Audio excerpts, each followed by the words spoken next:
move away from the early emphasis on the constitutionalist revolution reflecting developments in France or Britain, and we see how, as a matter of fact, during this period, Iran's constitutional revolution was, to borrow from a recent book, both Eastern and Western, that we see how significant the Japanese model of military modernization was, and developments elsewhere in the so-called East, maybe the Ottoman Empire and elsewhere. We also see a kind of seamless, masterful fusion of domestic and international developments. In this talk and in some of the more recent literature, we really do see how the age of empire, as Eric Hobsbawm wrote about so many years ago, kind of relates and hitches itself so significantly to domestic developments all around the world, in the colonial world and the semi-colonial world as well. So these are just some of the highlights in the talk that I think reflect some of these broader trends.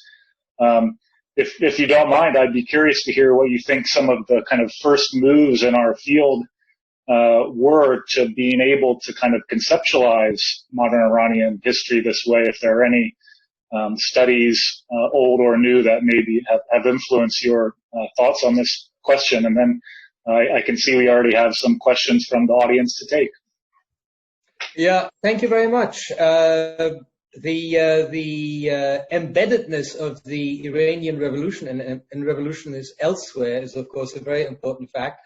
Charles Kurtzman at the University of North Carolina was one of the first people to, if not the first people, to be struck by the fact that we have 1905 Russia, 1906 Iran, 1908 Ottoman Empire, 1911 Xinhai Revolution, in 1910 revolution in Portugal, 1911 revolution in China, 1915 revolution in Mexico. And they all had something in common, which Charles Kurtzman discussed with great finesse. He knows all the local languages. Another person who has personally influenced me is Huri Berberian in California, who wrote about the Armenian participation in the constitutional revolution, and her most recent book is precisely about how transnational revolutionaries were active in Russia, Iran, and the Ottoman Empire. So these are some of the, unfortunately, the sort of transnational ties between Iran and its neighbors have really not been studied. I mean, I'm still looking for a good book on relations between Iran and Afghanistan, for instance, right? Which is an obvious thing to work on. There's a fantastic book by a German scholar, Elisabeth Nölle-Karimi, on Herat, on the city of Herat, which really for the first time opens one's eyes to the problematique of this liminal emirate of Herat in the tension between Iran, Britain, Afghanistan, Russia, and so on. So work is coming. Another German author, Ismail Marcinkovsky, has written fantastic stuff on the relations between Iran and Syria, on Iran and Thailand, which go back to Safavid times. One of the most politically influential families in Thailand, the Bunak family, are descendants of an Iranian immigrant to Syria. So the work is coming, but unfortunately so many scholars are consciously or unconsciously responding to current events that the sort of what seems to be important given the world we live in takes precedence over what is truly interesting and what could really add to our understanding of Iran. Very good, very good.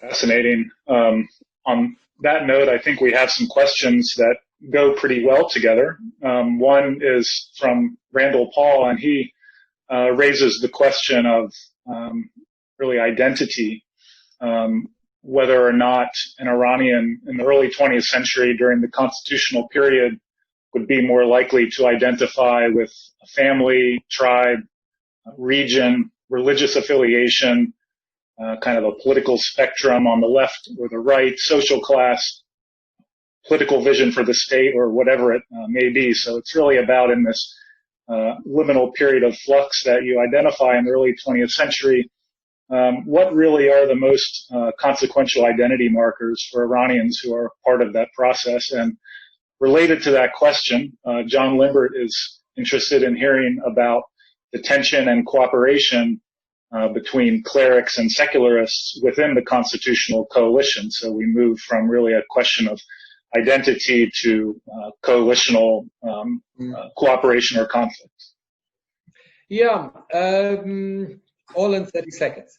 What I could say briefly is that the sense of identity depends on one's level of education and where one finds itself. If you are an inhabitant of a mountain village somewhere 60 miles from the nearest city, chances are that you have no awareness of being a citizen of Iran or a subject of Iran, that religion matters to you more than anything, that the clan that you belong to matters, because collectively with the members of your clan, you fight the clan which is based in the next village. But if you are somebody who has been to Europe, who has been to the Ottoman Empire, who is familiar with the Tanzimat reforms, who has been to Tiflis, who knows Russian culture, then you have a very strong sense of Iranianhood. And this transcends ethnicities. This transcends ethnicities because some of the most adamant Iranian nationalists were Turkish speakers from Azerbaijan. So the territorial aspect, we are citizens of a country which is bound by borders with Russia in the north, with Afghanistan in the east, with British India in the southeast, with the Ottoman Empire in the west. That is something that is relatively new, and it has to do also with the signing of border agreements that finally fix these borders. Let us not forget that the southeastern border of Iran with British India was fixed only in the late 19th century, right? So a sense of Iranianhood, of exclusive connection with the nation state is now possible, but in the absence of any polls that we can retroactively take, it is very difficult to say what percentage of the population actually felt that way. But let us not forget that religion was a very, very important marker. And it's precisely a religion that holds the two principal ethnic groups of the country together, namely the Persian speakers and the Turkish speakers of Azerbaijan. But given the education, we find increasing numbers of Christians, for instance, of Assyrians and of Armenians, who also identify with Iran. And of course, the big tragedy comes in World War I when a high percentage of Iranian Christians are killed as part of the Ottoman genocide. All the Christians who lived in the area of Urmia. This is one of the least studied part of Iranian history, that Iran was also the site of a genocide, except that it wasn't perpetrated by Iranians. And in fact, many Iranian Muslims gave shelter to the persecuted Christians in their midst. So I think the classical way that Iranian society was perceived as, the princes, the ayan, the merchants, the peasants, that is still reflected in the first electoral law. In 1906, when the first parliament is elected, 6 estates. There is no sense of a common electorate. 6 estates each choose their members of parliament, the royal princes, the merchants, the ulama, etc. So class, obviously, or perhaps not economic class in the Marxist sense of the word, but your role in society also played a role.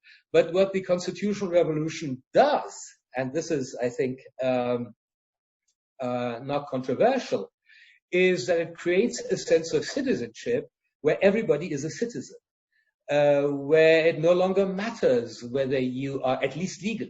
At the legal level, it no longer matters whether you're a prince or a a member of the ruling family of one of the nomadic tribes, or a cleric, and sort of by beginning in 1909, we get all sorts of legislation that tries to translate the sense of citizenship into institutions, like the issuing of identity cards, like the propagation of family names, like a conscription law, where everybody will have to go and serve his country, all male citizens, and so on. So much for the first question. The second question, thank you, John, the cooperation between secularists and religious forces. Well, the secularists took care to make their arguments in a way that will appeal to liberal religious forces. They phrased their demands and their analysis of the situation in a terminology that was not incompatible with the traditional language of religion. Many of them were not religious at all. Many of them were Babis. A great many of them were actually Masons who had been initiated into Freemasonry in Paris or in the Ottoman Empire. But they knew that they had little influence in society, that this was a deeply religious society. So they could only move society forward if they adopted this language. However, as the legislative process took shape, the secularist essence of the constitutionalists became more and more clear. And that's when many of the clerics who had initially supported them withdrew their support. And without becoming anti-constitutionalists, sort of withdrew into the world of spiritual matters or religious matters and so on. And that was more or less the dominant position until at least the 1940s, if not the 1970s. Thank you. I would encourage everyone to keep submitting the questions as we move forward. Have plenty of time. Thought I'd ask a question.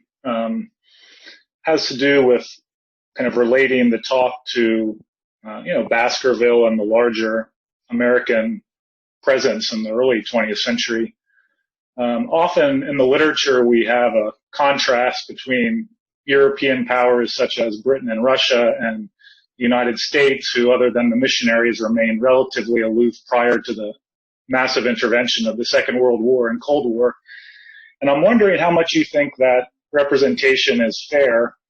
More specifically, in my own research into the missionaries, I find that the American Presbyterians and the British Church Missionary Society kind of have a denominational partition of Iran into north and south. The Presbyterians are operating along the northern tier of the country, and the British are in the south. And at times I see parallels between this kind of religious partition that comes in the late 19th century and then the more formal Anglo-Russian Convention of 1907. Do you see parallels between them, or are there more differences that we would consider, and how does this kind of question help us think about American power in relation to that of the Europeans during this period? I think the analogy is a formal one. It's a formal one. Iran was a big country. The missionaries tried not to be in each other's way. And we find two Protestant Anglo-Saxon denominations. So it's easier between those to come to an arrangement. If you add to that, for instance, the Catholic missionaries sent by France, or the Russian Orthodox missionaries sent by Russia, the picture becomes much more muddled. One thing to remember is that the condition that these missionaries were working under was that they don't proselytize among Muslims. So basically it was those people who were already Christians, Armenians and Assyrians, plus Jews, who became the target of the proselytizing efforts of the missionaries. In Hamadan, for instance, which was one of the centers of the Jewish life in Iran, many Jews became Christians, Presbyterians. And this had a somewhat negative effect. On the one hand, it raised the educational standards of the Christians, and by 1907, the Assyrians of northwestern Iran were probably the most educated Iranians. I mean, I've always argued that the first real middle class we find in Iran, educated middle class, people who have professions but are also literate, are the Assyrians of Azerbaijan. Because of the impact of missionaries and so on. But the interesting thing is that in order to gain the support of the Iranian elites and make their presence palatable, these missionary schools also admitted Muslims. And so we get lots of educated Muslims who kept their faith. I mean, the missionaries would have been thrown out immediately if they had tried to convert these Muslims, who kept their faith, but got a decent education, thanks to the presence of missionaries. I myself am sort of sympathetic to that because I'm a graduate of Al Borz High School, which was founded by Samuel Jordan. Now, by the time I went to the school, it was no longer a missionary school. It was a public school governed by the Ministry of Education in Iran, but the spirit of Samuel Jordan was certainly still there. We felt it. And we sort of admired him and adored him. So there was very much this impact on the Iranian population, but not only with the English and the Americans, also the French, Jeanne d'Arc School, for instance, or Saint Louis School. Some Italians, there was a famous Italian school, Andice, which was run by Italian padres. So the German school, I don't know much about Russian missionaries in Iran, but they tried to convert a number of Nestorian Assyrians and Gregorian Armenians to Russian Orthodoxy. So the missionary presence was very much there. And to this, one has to add one other aspect, which has only recently come to the fore with the studies of two scholars. One is Monica Ringer, and the other one is Afshin Marashi. Afshin has just come out with a fantastic book on the impact of the Parsis of India on the educational level of Iran's Zoroastrians. Zoroastrians in Iran were probably the most destitute and discriminated group in Iran. And the Parsis of India were one of the most favored group in British India. So Parsis from India, especially somebody called Deen Shah Irani, came to Iran, started schools, gave scholarships to Iranians to study in Bombay, and thus elevated the educational level of the Zoroastrians of Iran. And again, Muslims could attend these schools. So I think the impact on society is huge. It has been studied by scholars such as Michael Zarinsky and John Lorenz and a few others. So yes, I think these are aspects of the transnational ties that connect Iranian society with other societies that should be studied in depth, not to substitute for diplomatic history, but to complement it. For instance, the central building of the high school I went to in Tehran, the architect was a Russian, Markov, and the man who gave the money was an oil magnate from Oklahoma. So that is the reality, and that's why I began my lecture by pointing out that Iran is really in the center of the old world. That's why you have connections with everybody. I mean, why do Iranians eat so much rice? Because they were part of the Mongol Empire for a century, which brought the habit of eating rice from China to Iran. So I think these things matter. Thank you so much. It made me, your response makes me realize I need to go back and reread that special issue of Iranian Studies from a few years ago on Alborz College and high school, because there's so much rich material in that volume from 2011 or so. Yeah. This must have raised some issues about religion, because we have two questions about religion here on the board. One relates to the question of suffrage and the Constitution, not just that of women, but of all groups, it says, especially religious minorities, I suspect, in that period. The other question relates to whether or not there was a Muslim missionary effort in the early 20th century to match, I guess, the efforts of Western missionaries, and if so, who would be the potential audiences, areas, and converts? On the first issue, as I said, the first parliament was elected on the basis of estates, right? So many MPs for the princes, so many MPs for the merchants, and so on. I can't quite remember whether the second Majlis was already elected on the basis of universal male suffrage. Bahman, do you remember? No, it was still part of that same first Majlis. Sometime later, universal male suffrage is instituted, and many people think that it was premature.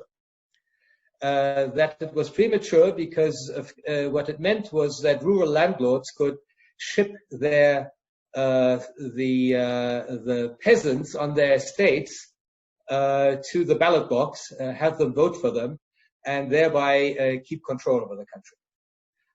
Because what we see in many parliaments is that the cities, the big cities, are represented by progressive intellectuals and educated people, but in the countryside you get the old landlord who represents the countryside because he paid his peasants to vote for him, and so on. And so female suffrage only comes in 1963. It was instituted by the Shah, ironically at the time when elections no longer mattered. And that was the view of the opposition, that, what's the use of women being able to vote if parliament isn't democratically elected? However, with the benefit of hindsight, it did matter, because at the time in 1963, the clergy very much opposed this move. But by 1979, it had become so much part of the political culture of Iran that they couldn't take the vote back. So since 1979 in the Islamic Republic, women have been able to vote as well, even though the clerics in 1963 opposed that move. So it mattered at the end of the day. It's beginning in the second Majlis that members of parliament are assigned to non-Muslims, one Jew, one Zoroastrian, and 3 Christians. One for the Assyrians, and here 2 communities are lumped together, the Assyrians and the Chaldeans being in union with Rome, are lumped together and transformed into, as it were, one millat, which is represented by 1 MP, and the Armenians are divided into 2, Armenians of the north, Armenians of the south, each one with 1 MP, and by the Constitution of 1979, division. So even today there are 5 non-Muslims in the Iranian parliament. As to the question of the dawah, I am not aware of any dawah coming out of Iran because the Iranian clergy was in a defensive mode. Let's not forget that the biggest challenge from within to Islam was the Baha'i faith at that time. The Baha'i faith, which had appeared in the 1880s, was gaining members. Some people have said that by 1905 or so, 5% of the Iranian population had converted to the Baha'i faith.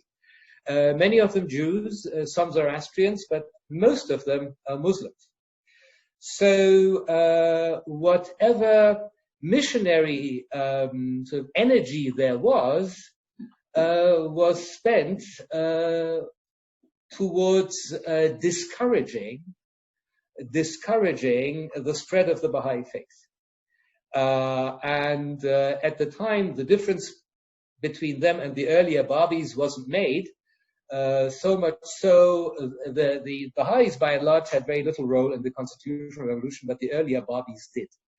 And so by 1910, one of the sort of swear words thrown at modernist, educated, secularist intellectuals precisely was Babi.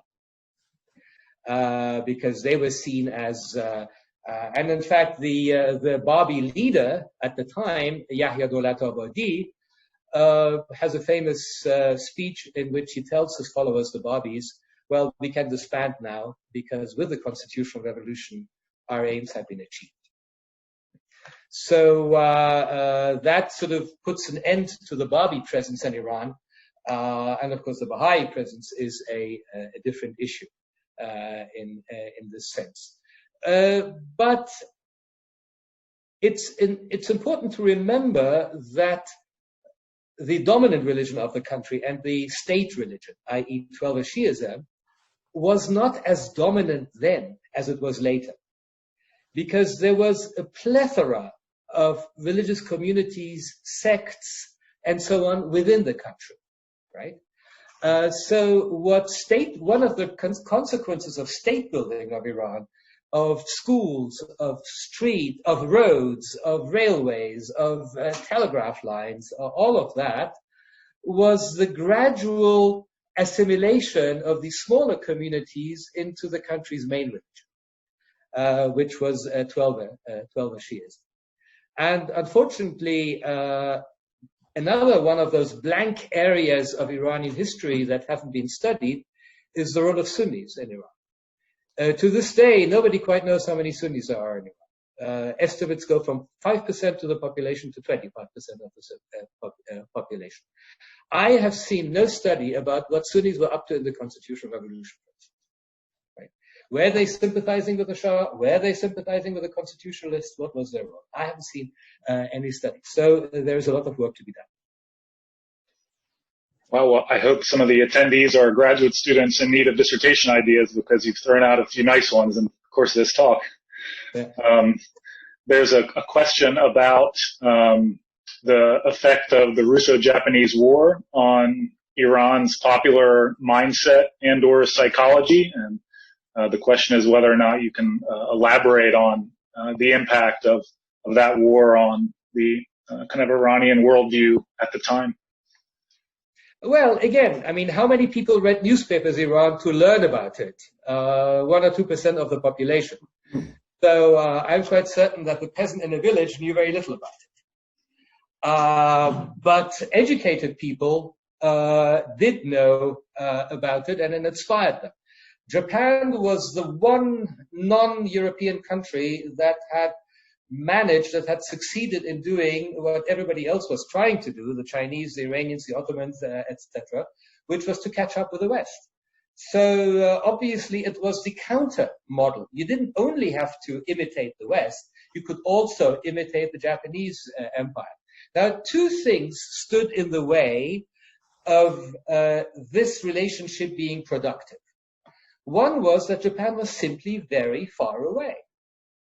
It was much easier to get from Iran to Russia through the Caspian Sea by taking a ferry, or to the Ottoman Empire by going to Najaf and Karbala and then to Istanbul, or even to Europe than it was to get to Japan.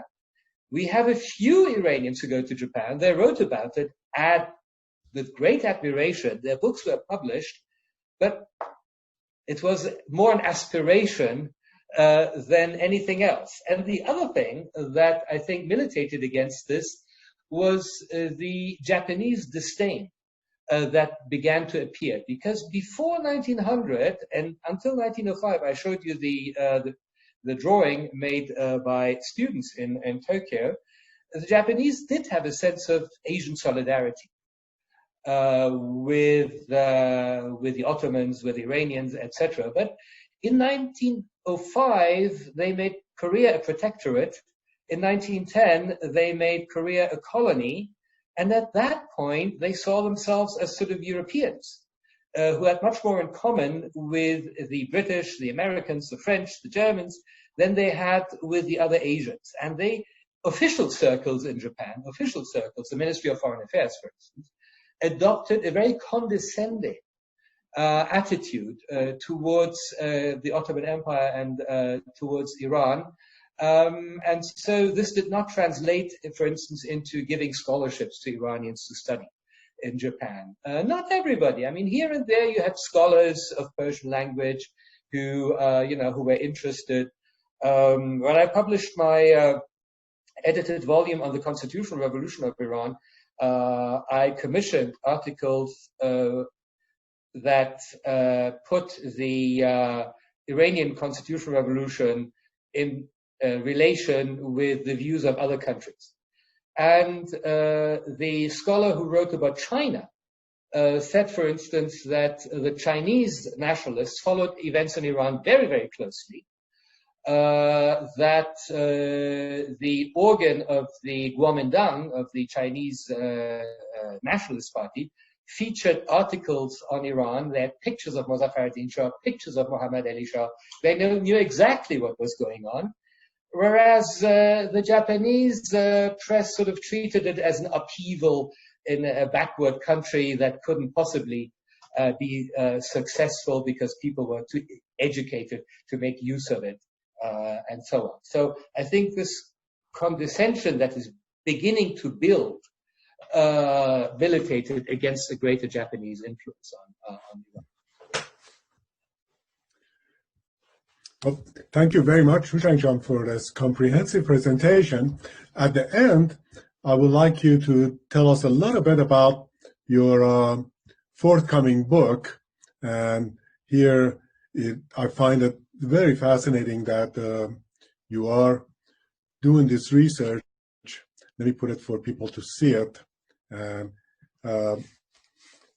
this work that you're doing on onomastics reform, could you tell us a little bit about how you came to do this work? And it is such an important work that original research really about family names and state building in Iran. Onomastic, as you all know, means pertaining to names, and this book is about the introduction of family names in Iran between 1919 and 1924.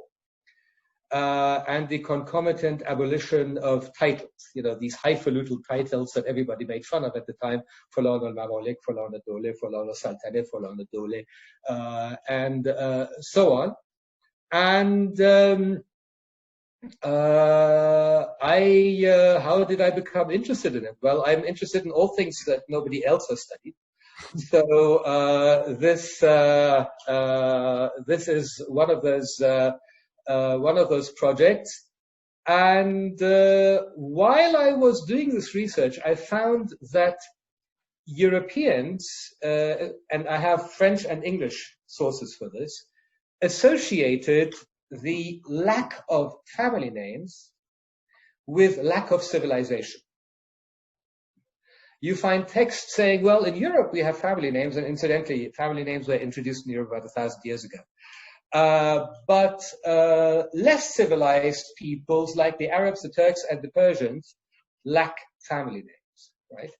And so the introduction of family names becomes part of this Iranian effort to catch up. Because if we have family names, the Europeans can no longer make fun of us or call us less civilized.